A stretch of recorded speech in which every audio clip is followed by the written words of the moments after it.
नमस्कार मंडळी, योगीसी किचनमध्ये आपल्या सर्वांचं स्वागत आहे. आज आपण कोथिंबीर वडी बघणार आहोत. वरून खुसखुशीत आणि आतून सॉफ्ट अशी कोथिंबीर वडी आहे आणि याच्यामध्ये आपण काही टिप्स आणि ट्रिक्स सांगणार आहोत, जेणेकरून आपली कोथिंबीर वडी तेलकटही होणार नाही, वरून खुसखुशीत आणि आतून सॉफ्ट होणार आहे. तर चला तर मग रेसिपीला सुरुवात करूया. सर्वात प्रथम 2 जोडी कोथिंबीर घेतलेली आहे आणि त्याला आपण धुवून निथळून घेणार आहोत. एका परातीमध्ये आपण ही कोथिंबीर घेणार आहोत. कोथिंबीरचं प्रमाण आपलं जास्त आहे, म्हणजे तुम्ही कोथिंबीर 1 जोडी घ्या किंवा 2 जोडी किंवा 4 जोडी, आपल्याला त्याचं प्रमाण जास्तच ठेवायचं आहे आणि बेसनाचं प्रमाण कमी ठेवायचं आहे. आपण जास्त बेसन नाही टाकणार आहोत. काही ठिकाणी जास्त बेसन टाकलं जातं, त्याला कोथिंबीर वडी बोललं जातं, ती होते बेसन वडी. तर अशा प्रकारे कोथिंबीर वडी तुम्ही करून बघा, तुम्हाला नक्कीच आवडेल. त्याच्यामध्ये जास्त साहित्य लागत नाही. आपण हिरवी मिरची आणि लसूण, मीठ पण आपण त्याला मिक्सरला बारीक करून घेतलेलं आहे आणि ते आपण त्यामध्ये टाकलेलं आहे. सोबत पुन्हा एकदा आपण तवीपुरतं मीठ टाकून त्या कोथिंबीरला आपण चोळून घेणार आहोत, लावून घेणार आहोत. त्याला मस्तपैकी मिक्स करून घेणार आहोत आणि सोबतच 1 चमचा कॉर्नफ्लॉवर आपण टाकणार आहोत त्याच्यामध्ये.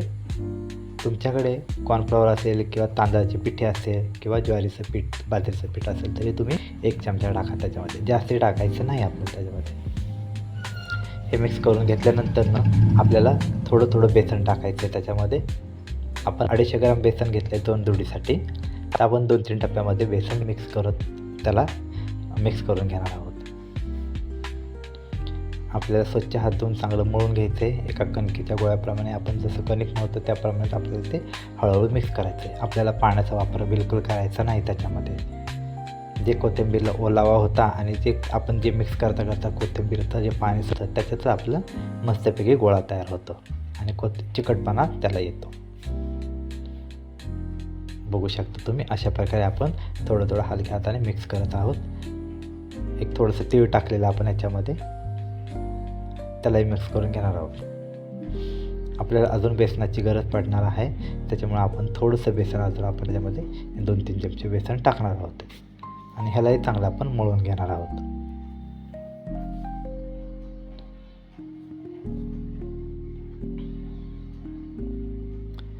बघू शकतो तुम्ही, अशा प्रकारे आपण गोळा तयार करून घेत आहोत.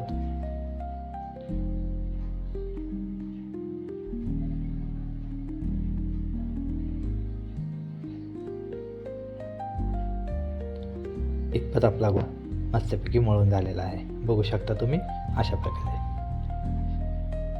हात स्वच्छ धुवून आपण त्याला हाताला थोडंसं तेल लावणार आहोत आणि ह्याचे आपण लांबट असे गोळे तयार करून घेणार आहोत. तुम्हाला जितपत आकाराप्रमाणे तुमचं भांडं कितपत मोठं आहे त्याप्रमाणे तुम्ही त्याचे लांब गोळे तयार करून घ्या. आपण छोटेच गोळे करणार आहोत, जेणेकरून आपल्याला ते व्यवस्थित त्याच्यामध्ये आपल्याला ठेवता येतील आणि कमी जागा लागेल आपल्याला. हा गोळा आपण असा तिळामध्ये घोळून घेणार आहोत.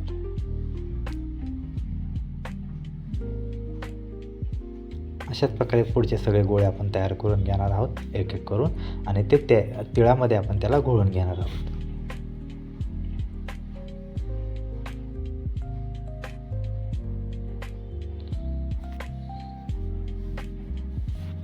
बघू शकता आपले सगळे गोळे तयार आहे. चाळणीला आपण तेल लावलेलं आहे थोडंसं आणि त्याच्यामध्ये ते गोळे आपण व्यवस्थित सेट केलेले आहेत.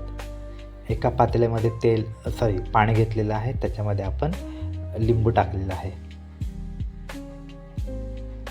पाणी गरम होत आलेलं आहे, त्याच्यावर आपण जी चाळण आहे ती ठेवून त्याला आपण झाकून एक 10 ते 15 मिनटं मिडियम गॅसवर आपल्याला ते ठेवायचं आहे.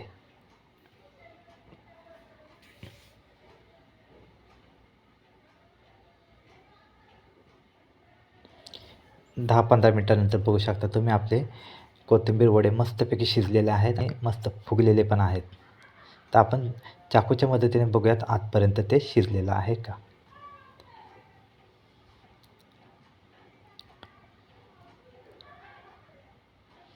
थोडंसं मीडियम थंड झाल्यानंतर, पूर्ण थंड नाही आहे, मीडियम थंड झाल्यानंतर अशा प्रकारे आपण कट्स मारून घेणार आहोत, कट करून घेणार आहोत. बघू शकता तुम्ही, इतपतच आपल्याला कट करायचे, जास्ती पातळही नाही जास्ती जाडही नाही. अशा प्रकारे आपल्याला कट करून घ्यायचं आहे. बघू शकता वाफ येते मस्तपैकी. हे असे खायला मस्त लागतात आणि तळून घेतल्यावर तर अजूनच भन्नाट लागतात. त्याच्यामध्ये आपल्याला जास्ती मसाले वापरायचे नाही, काही नाही, फक्त लसूण मिरची बस.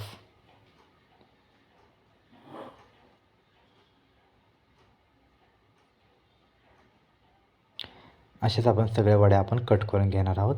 कढईमध्ये तेल तापलेलं आहे आणि तेलामध्ये आपण थोडं थोडं आपण सोडून घेणार आहोत. सुरुवातीला तेल गॅस मोठा होता तेल तापण्यासाठी, आपण त्याला आता मीडियम केलेला आहे.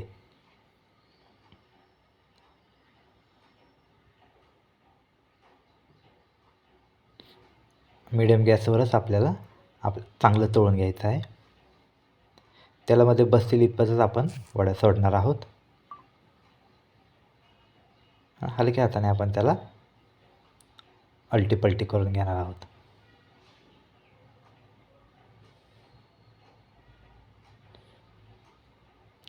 एक मिनिटाला आपण थोडंसं हलक्या हाताने आपण त्याला मिक्स करून घेणार आहोत, तळून घेणार आहोत. बघू शकता तुम्ही कलर चेंज होत आलेला आहे. एक 5-6 मिनिटात आपल्या वड्या मस्तपैकी तळल्या जातील.